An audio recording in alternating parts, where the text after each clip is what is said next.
আসসালামু আলাইকুম প্রিয় বন্ধুরা, আজকে আপনাদেরকে দেখাবো শুধু একটা মোবাইল যদি অটো রিডিং শট আসে তাহলে আপনি কীভাবে ভাঙবেন। হ্যাঁ, অটো রিডিং শটটা কীভাবে রিমুভ করবেন।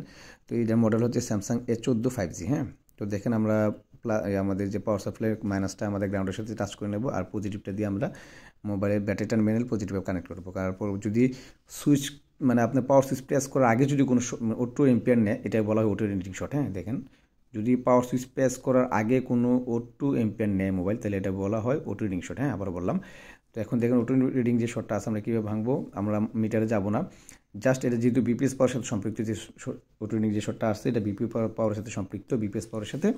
তো এখানে আমাদের 2 GPএর সাথে একটা ক্যাপাসিটার শট। হ্যাঁ, তো আমরা কীভাবে ভাঙবো দেখেন, শটটা অনেক জায়গায় আছে, যেখানে যেখানে বিপিএস পাওয়ার গেছে সব জায়গায় শট আছে। আর দেখেন পাওয়ার সাপ্লাইতে আমরা বোল্ট রাখবো 3-তে আর এম্পিয়ার থাকবে 5-এ। হ্যাঁ, আমরা আমার পাওয়ার সাপ্লাইয়ের মাইনাসটা মাইনাসে লাগাবো, আর প্লাসটা আমরা এই পাওয়ার চার্জিং আইসি যে সুইচিং কয়েলটা আছে, এই সুইচিং কয়েলে যেখান থেকে বিপিএস পাওয়ার উৎপাদন হয়েছে আমরা ওইখানে টাচ করবো। হ্যাঁ, দেখেন টাচ করার পর আমাদের যেখানে শর্টটা সেখানেই গরম হবে। হ্যাঁ, এই ক্যাপাসিটি, এই দেখেন এই ক্যাপাসিটি শর্ট। হ্যাঁ, এই ক্যাপাসিটি শর্ট থাকার কারণে এই ক্যাপাসিটি গরম হয়েছে।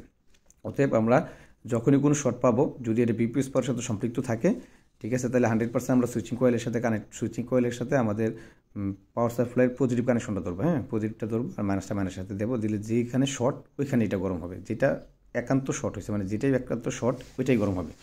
দেখেন আমাদের সেটটা কিন্তু রানিং হয়ে যাবে। আর একটা বিষয়, যখনই কোনো শর্ট আপনি পাবেন, যে শর্টকাট আপনি কোনোভাবে না প্রসেস না পান, তাহলে অবশ্যই আপনাকে কী করতে হবে, যদি এটা বিপিএস পাওয়ার সাথে সম্পৃক্ত থাকে তবে বিপিএস পাওয়ার যে কোনো এক জায়গায় টাচ করলে হবে, যেখানে আমার শর্ট আছে, মানে মূলত যেখানে শর্ট পাইছেন ওইখানে টাচ করবেন, তাহলে 100% আপনার সাইডের যেটা শর্ট এটি শর্ট এটাই আপনার গরম হবে। হ্যাঁ, তো আজকে এই পর্যন্তই, আমাদের পরবর্তী ভিডিওগুলো দেখবেন। আল্লাহ হাফেজ, গুড বাই।